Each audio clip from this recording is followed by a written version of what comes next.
নমস্কার। গল্পে গল্পে পড়া ইউটিউব চ্যানেলে তোমাদের সকলকে জানাই স্বাগত।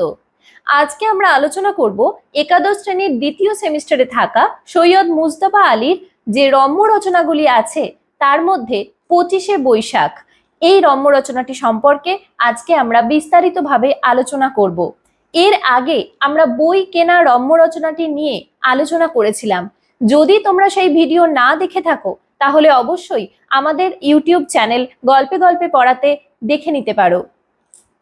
আজকে আলোচনা করব 25শে বৈশাখ। রবীন্দ্রনাথের সাহচর্য পেয়েছিলাম, তাই যদি তাকে ব্যক্তিগতভাবে দেখি তাহলে আশা করি সুশীল পাঠক এবং সহৃদয়া পাঠিকা অপরাধ নেবেন না। অর্থাৎ সৈয়দ মুজতবা আলী, যিনি শান্তিনিকেতনে পড়াশোনার সূত্রে রবীন্দ্রনাথকে খুব কাছ থেকে দেখেছিলেন, তিনি বলছেন যে রবীন্দ্রনাথের সাহচর্য তিনি পেয়েছিলেন, তাই ব্যক্তিগতভাবে যদি তিনি তার কথা বলেন তাহলে সুশীল পাঠক এবং সহৃদয় পাঠিকা অপরাধ নেবেন না। রবীন্দ্রনাথ উত্তম উপন্যাস লিখেছেন। রবীন্দ্রনাথ আমরা জানি যে উপন্যাস লিখেছেন। ছোট গল্পে তিনি মোপাসা, চেকভকে ছাড়িয়ে গিয়েছেন। মোপাসা এবং চেকভ, মোপাসা হলেন ফরাসি গল্পকথক এবং চেকভ হলেন একজন রাশিয়ান ছোট গল্প এবং উপন্যাস লেখক। তো ছোট গল্পে তিনি এই দুটো মানুষকেও ছাড়িয়ে গেছেন বাংলায়। নাট্যে তিনি যে কোনো মিস্টিকের সঙ্গে প্রতিদ্বন্দ্বিতা করতে পারেন। নাটকের ক্ষেত্রে তিনি যে কোনো রহস্যময় ব্যক্তি প্রতিদ্বন্দ্বিতা করতে পারেন। এখানে মিস্টিক অর্থে রহস্যময়, গূঢ় বা অতীন্দ্রিয় অর্থে ব্যবহৃত হয় এবং এটা একজন ব্যক্তিকেও বোঝাতে পারে যিনি আধ্যাত্মিক বা ঐশ্বরিক জ্ঞান অর্জনের দাবি রাখেন। কবি রূপে তিনি বিশ্বজনের প্রশংসা অর্জন করেছেন। কবি হিসাবে তাকে আমরা বিশ্বকবি বলেই থাকি রবীন্দ্রনাথকে। শব্দতত্ত্ব সম্বন্ধে তিনি যে গবেষণা করেছেন তার গভীরতা পণ্ডিতদের নির্বাক করে দিয়েছে। অর্থাৎ শব্দতত্ত্ব নিয়েও তিনি যে বিস্তারিতভাবে গবেষণা করেছেন, তার উপর তিনি যে লেখালেখি করেছেন, তো সেটাও পণ্ডিতদেরকে চুপ করিয়ে দিয়েছে, নির্বাক করে দিয়েছে।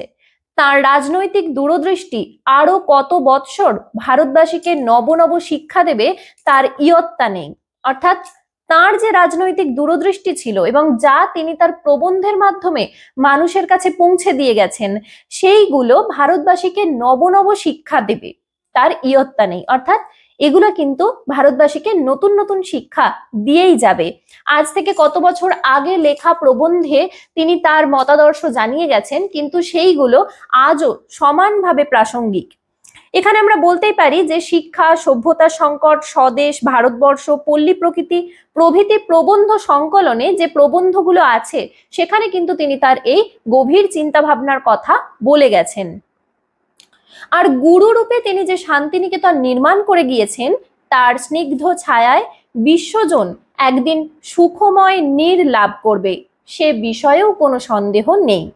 অর্থাৎ তিনি যে শান্তিনিকেতন তৈরি করেছেন, অর্থাৎ তার বাবার হাত ধরে যে শান্তিনিকেতনের সূত্রপাত, দেবেন্দ্রনাথ ঠাকুর যে শান্তিনিকেতনের গোড়াপত্তন করে গিয়েছিলেন, তাকে বিশ্বের দরবারে তুলে ধরেছিলেন রবীন্দ্রনাথ ঠাকুর। শান্তিনিকেতন ব্রহ্মচর্য বিদ্যালয়ের মাধ্যমে তৈরি করেছিলেন। আমার কিন্তু ব্যক্তিগত বিশ্বাস রবীন্দ্রনাথ এসব উত্তীর্ণ হয়ে অজরামর হয়ে রইবেন তার গানের জন্য। সৈয়দ মুজতবা আলী কি বলছেন, যে মানুষটা কবিতা লিখেছেন, যে মানুষটা ছোট গল্প লিখেছেন, যে মানুষটা নাটক লিখেছেন, রাজনৈতিক মতাদর্শ নিয়ে তার বক্তব্য রেখেছেন, এই সমস্ত কিছুকে ছাপিয়ে যাওয়ার পর যেটা হচ্ছে সেটা হলো তার গান। তার গানের জন্য তিনি বিখ্যাত হয়ে থাকবেন, এই কথাটা বলছেন সৈয়দ মুজতবা আলী। সুরের দিক দিয়ে বিচার করব না। সুহৃদ শান্তিদেব ঘোষ তার রবীন্দ্রসঙ্গীতে এমন কোনো জিনিস বাদ দেননি যে সম্বন্ধে আপনি, আমি আর 5 জনকে কিছু বলে পারি। অর্থাৎ শান্তিদেব ঘোষ যেই মানুষটা রবীন্দ্রনাথ ঠাকুরের কাছে গান শিখেছিলেন, যে মানুষটা রবীন্দ্রসঙ্গীতে মানে তার পাণ্ডিত্য ছিল অসাধারণ। রবীন্দ্রসঙ্গীতকে বলা যায় তিনি গুলে খেয়েছেন, ঠিক আছে। রবীন্দ্রসঙ্গীত নিয়ে তিনি বিশদে চর্চা করেছেন, রবীন্দ্রনাথকে কাছ থেকে দেখেছেন, ফলে তার কাছে শিখেছেন, জেনেছেন, রবীন্দ্রনাথের যে দৃষ্টিভঙ্গি, সেই দৃষ্টিভঙ্গিটা তিনি কিছুটা হয়তো আন্দাজ করেছেন, ফলে তার কথায়, তার লেখাতে যেই জিনিসটা আমরা পাবো সেটা আর 5 জনের লেখায় পাবো না। সুচিত্রা মিত্র ছিলেন তার ছাত্রী, তোমরা হয়তো অনেকেই নাম জানবে। আমি বিচার করছি কিংবা বলুন মুগ্ধ হয়ে ভাবি যে কতগুলো অপূর্ব গুণের সমন্বয় হলে পর এরকম গান সৃষ্টি হতে পারে। অর্থাৎ আমাদের লেখক ভাবছেন যে, তিনি ভাবছেন যে কি রকম সমন্বয় হলে তারপরে এত সুন্দর গান সৃষ্টি হতে পারে। রবীন্দ্রনাথের গান আমরা আনন্দেও গাই, দুঃখেও গাই। সামান্য যে 2-4টে ভাষা জানি, তার ভিতর আমি চিরজীবন যে রসের সন্ধান করেছি সে হচ্ছে গীতিরস। শেলি, কিটস, গেটে, হাইনে, হাফিজ আত্তার, কালিদাস, জয়দেব, গালিব, জওক, এদের গান বলুন, কবিতা বলুন, সবকিছুর রসাস্বাদন করে এ জীবন ধন্য মেনেছি। মানে যে সমস্ত বিখ্যাত কবি আছেন তাদের সমস্ত গান, কবিতা তিনি শুনেছেন, তিনি নিজেকে ধন্য মনে করেছেন যে এদের গান তিনি শুনেছেন। কিন্তু তার সঙ্গে সঙ্গে বারবার বলেছি, এমনটি আর পড়িল না চোখে আমার যেমন আছে। এই লাইনটি নেওয়া হয়েছে পুরস্কার কবিতা থেকে। সোনার তরী কাব্যগ্রন্থের পুরস্কার কবিতা থেকে এই 2টি লাইন নেওয়া হয়েছে, যে এমনটি আর পড়িল না চোখে আমার যেমন আছে। অর্থাৎ রবীন্দ্রনাথ ঠাকুরের মতনটা আর কোথাও পেলেন না।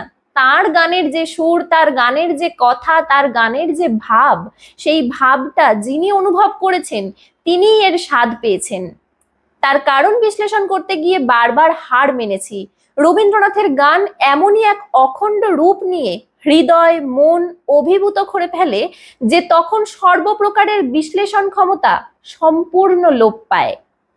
জার্মানরা যখন লিডার কিংবা ইরানিরা যখন গজল গান, একমাত্র তখনই আমি রবীন্দ্রসঙ্গীত জাতীয় কিঞ্চিত রস পেয়েছি। অর্থাৎ রবীন্দ্রনাথের গানের সাথে জার্মানদের লিডার বা ইরানদের গজলের খানিকটা মিল তিনি পাচ্ছেন। তাই একমাত্র সেগুলোর সঙ্গেই রবীন্দ্রনাথের গানের তুলনা করে ঈষৎ বিশ্লেষণ করা যায়। তখন ধরা পড়ে রবীন্দ্রনাথের গানের অখণ্ড সম্পূর্ণ রূপ। বহু লিডার এবং গজল শুনে মনে হয়েছে এ গান অপূর্ব। এ গান যদি আরো অনেকক্ষণ ধরে চলতো তবে আরো ভালো লাগতো। অর্থাৎ শুধু যে অতৃপ্তি রেখে গিয়েছে তাই নয়, অসম্পূর্ণ বলেই মনে হয়েছে এ লিডার বা গজল আরো কিছুক্ষণ ধরে চলতে পারত। রবীন্দ্রনাথের গান কখনোই অসম্পূর্ণ রূপে আমার সামনে দাঁড়ায়নি। অর্থাৎ রবীন্দ্রনাথের গান যেন একটা পরিপূর্ণ রূপ নিয়েই আমার কাছে এসেছে। তার গান শুনে যদি কখনো মনে হয়ে থাকে এই গান আমাকে অতৃপ্ত রেখে গেল, তবে তার কারণ তার অসম্পূর্ণতা নয়, তার কারণ অতিশয় উচ্চাঙ্গের রসসৃষ্টি মাত্রই ব্যঞ্জনা এবং ধ্বনি প্রধান। তার ধর্ম সম্পূর্ণ অতৃপ্ত করে ও ব্যঞ্জনার অতৃপ্তি দিয়ে হৃদয় মন ভরে দেওয়া। অর্থাৎ বলছে যে যদি সেটা অসম্পূর্ণ হয়ও, সেটা গানের অসম্পূর্ণতা নয়, সেই অসম্পূর্ণতাটা কি? আমার বোঝার অসম্পূর্ণতা। কারণ সেটা এতটাই উচ্চাঙ্গের, সেই উচ্চাঙ্গের রসসৃষ্টি, তার যে ব্যঞ্জনা, তার যে মাধুর্য, সেটা হয়তো আমি ধরতে পারছি না, সেটা হয়তো আমি অনুভব করতে পারছি না, তাই সেটা আমার কাছে অসম্পূর্ণ। গানটা অসম্পূর্ণ কিন্তু কোনো মতেই নয়। তখন মনে হয় এ গান আমার সামনে যে ভুবন গড়ে দিয়ে গেল, তার প্রথম পরিচয়ে তার সবকিছু আমার জানা হলো না বটে, কিন্তু খেদ নেই, আবার শুনবো, তখন সে ভুবনের আরো অনেকখানি আমার কাছে উদ্ভাসিত হয়ে উঠবে। আর এমনি করে করে একদিন সে ভুবন আমার নিতান্ত আপন হয়ে উঠবে। তাহলে এটা বোঝা গেল যে একটা গান একবার শুনে যদি আমি উপলব্ধি করতে না পারি তাহলে সেটা আমারই ব্যর্থতা। সেই গান যদি আমি পরে আবার শুনি, সেই গান হয়তো নতুন রূপে আমার কাছে এসে ধরা দেবে। কোনো সন্দেহ নেই এরকম ধারাই হয়ে থাকে। কিন্তু আরেকটি কথা তার চেয়েও সত্য, রবীন্দ্রনাথের গান কখনো নিজেকে সম্পূর্ণ নিঃশেষ করে না। শব্দের চয়ন, সে শব্দগুলো বিশেষ স্থলে সংস্থাপন এবং হৃদয় মনকে অভাবিত, কল্পনাতীত নূতন শব্দের ভিতর দিয়ে উন্মুখ রেখে রেখে ভাবে, অর্থে, মাধুর্যের পরিসমাপ্তিতে পৌঁছিয়ে দিয়ে গান যখন সাঙ্গ হয় তখন প্রতিবারই হৃদয়ঙ্গম করি এ গান আর অন্য কোনো রূপ নিতে পারত না। নটরাজের মূর্তি দেখে যেমন মনে হয় নটরাজ অন্য কোনো অঙ্গভঙ্গি দিয়ে আমার চোখের সামনে নৃত্যকে রূপায়িত করতে পারতেন না। তাই বলি নটরাজের প্রত্যেকটি অঙ্গভঙ্গির মতো রবীন্দ্রনাথের গানের প্রত্যেকটি শব্দ, অর্থাৎ দেখো যে প্রতিটা শব্দের যে চয়ন, অর্থাৎ প্রত্যেকটা শব্দকে যে রবীন্দ্রনাথ বেছে নিয়েছেন সেই শব্দগুলো যেভাবে যে ভঙ্গিমাতে সেখানে রয়েছে এবং তার যে সুর মাধুর্য, এই প্রত্যেকটা মানে অঙ্গাঙ্গি ভাবে জড়িত। গানের শুধুমাত্র সুর হলেই গানটা ভালো লাগবে তা নয়, গানের কথা, তার অর্থ, তার সমস্তটা মিলিয়ে তবে তো একটা গান। তো সেইটা একটা বলতে চাইছেন যে এ গান আর অন্য কোনো রূপ নিতে পারতো না। তিনি ঠিক যেভাবে বোঝাতে চেয়েছেন ওই গানটা ঠিক সেভাবেই যেন আমার কাছে ধরা দিচ্ছে। এবং একটা জিনিস খেয়াল করবে তোমরা যে রবীন্দ্রনাথের গান এক এক সময় এক এক রকম শুনতে লাগে। তুমি একটা গান যদি আনন্দের মুহূর্তে শোনো তোমার মনে হবে এই গানটা তো এই জন্যই লেখা, আবার সেই গানটাই তুমি দুঃখের সময় শুনলে তোমার মনে হবে যে গানটা হয়তো আমার জন্য এই সময়ই প্রযোজ্য। তো রবীন্দ্রনাথের গান বিভিন্ন সময় বিভিন্ন ভাবে মানুষের কাছে ধরা দেয়। আরো একটা বিষয়, রবীন্দ্রনাথের গান মানুষকে শক্তি যোগায়, বেঁচে থাকার রসদ যোগায়। লক্ষ্য করেছেন নিশ্চয়ই, চমৎকার সুর, তাল, জ্ঞান, মধুরতম কণ্ঠ, তবু কোনো কোনো গায়কের গাওয়া রবীন্দ্রনাথের গান ফিকে, পানসে, অর্থাৎ ফ্ল্যাট বলে মনে হয়। কেন এরকম ধারা হয় তার কারণ অনুসন্ধান করলে অধিকাংশ স্থলেই দেখতে পাবেন গায়কের যথেষ্ট শব্দ সম্মান বোধ নেই বলে প্রতিটি শব্দ রসিয়ে রসিয়ে গাইছেন না, আর তাই যেন নটরাজের প্রতিটি অঙ্গ আড়ষ্ট হয়ে গিয়ে গিয়ে তার নৃত্য বন্ধ হয়ে গেল। অর্থাৎ যিনি গান গাইছেন তিনি যদি সেই শব্দগুলোকে উপলব্ধি করে গানটা গাইতে না পারেন তাহলে কিন্তু শ্রোতার কাছেও সেই গানটা সম্পূর্ণভাবে পৌঁছতে পারে না। এই অংশটার এটাই অর্থ। সেই কারণে তখন মনে হয় যে নটরাজের প্রতিটি অঙ্গ আড়ষ্ট হয়ে গেছে, অর্থাৎ নটরাজের যে নৃত্য ভঙ্গিমা সেটা যেন কোথাও স্তব্ধ হয়ে যাচ্ছে। যদি গানটার ভাব মাধুর্যটা আমাদের কাছে না পৌঁছয় তাহলে তো গানটার মূল ভাবটাও আমরা ধরতে পারবো না, সেক্ষেত্রে গানটারও যে চলন সেটা যেন বন্ধ হয়ে যাবে। মৃত্তিকার বন্ধন থেকে রবীন্দ্রনাথ কত শতবার আমাদের নিয়ে গিয়েছেন নীলাম্বরের মর্ম মাঝে, অর্থাৎ আমাদের এই মানবতার বন্ধন থেকে তিনি আমাদেরকে কোথায় যেন স্বর্গলোকে নিয়ে যাচ্ছেন। আবার যখন তিনি আমাদের পৃথিবীতে ফিরিয়ে নিয়ে আসেন তখন এই মৃত্তিকাই স্বর্গের চেয়ে অধিকতর মধুময় হয়ে ওঠে। অর্থাৎ তিনি যখন যেখানে নিয়ে যাচ্ছেন সেটাই যেন আমাদের কাছে সব থেকে প্রিয় হয়ে উঠছে। সেই ওই লাইনটার মতন যে দেবতারে প্রিয় করি প্রিয়রে দেবতা, তারায় তারায় দীপ্তি শিখার অগ্নি জলে নিদ্রাবিহীন গগন তলে। শুনে কি কল্পনা করতে পারি যে ওই আলোক মাতাল স্বর্গ সভার মহাঙ্গন কোথায় ছিল, কোন যুগে মোর নিমন্ত্রণ। তারপর যখন মনকে তৈরি করলুম সেই স্বর্গসভার নব নব নব অভিজ্ঞতার জন্য তখন আবার হঠাৎ আমি কালের সাগর পাড়ি দিয়ে এলেম চলে নিদ্রাবিহীন গগন তলে। তারপর এ ধারার কি অপরূপ বর্ণনা, হেথা মন্দ মধুর কানাকানি জলে স্থলে শ্যামল মাটির ধরাতলে, হেথা ঘাসে ঘাসে রঙিন ফুলের আলিম্পন, বনের পথে আধার আলোয় আলিঙ্গন। কখনো স্বর্গে কখনো মর্তে আপন অজানাতে এই যে মধুর আনাগোনা, মানুষকে দেবতা বানিয়ে আবার তাকে দেবতার চেয়ে মহত্তর মানুষ করে তোলা, মাত্র কয়েকটি শব্দ আর একটুখানি সুর দিয়ে এ অলৌকিক কর্ম যিনি করতে পারেন তিনি বিশ্বকর্মা মহাত্মা। অসাধারণ একটা রম্য রচনা আমাদেরকে উপহার দিয়েছেন সৈয়দ মুজতবা আলী। এখানে এইটুকু রম্য রচনার মধ্যে দিয়ে আমরা যেটা উপলব্ধি করলাম সেটা হলো রবীন্দ্রনাথের গান যেখানে কথা, যেখানে শব্দ, যেখানে সুর সমস্ত কিছু মিলে মিশে গিয়ে আমাদের মনে এক অদ্ভুত আলোড়ন তৈরি করে, সেটা উপলব্ধি করেছিলেন স্বয়ং মুজতবা আলী।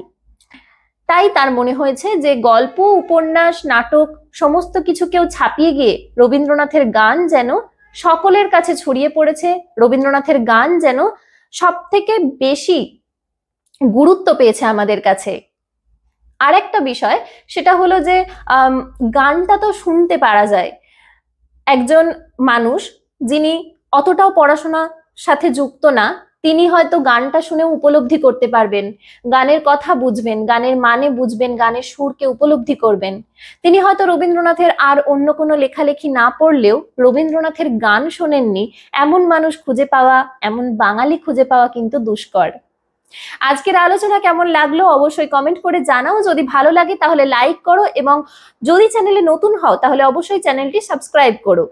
আর যদি তোমাদের কোনো মতামত থাকে তাহলে সেটি অবশ্যই কমেন্ট করে আমাকে জানাতে যেন একদম ভুলো না। আজকের মতন এখানেই শেষ করছি। সকলে ভালো থেকো, সুস্থ থেকো, পড়াশোনায় থেকো। দেখা হবে পরবর্তী নতুন কোনো ভিডিওতে।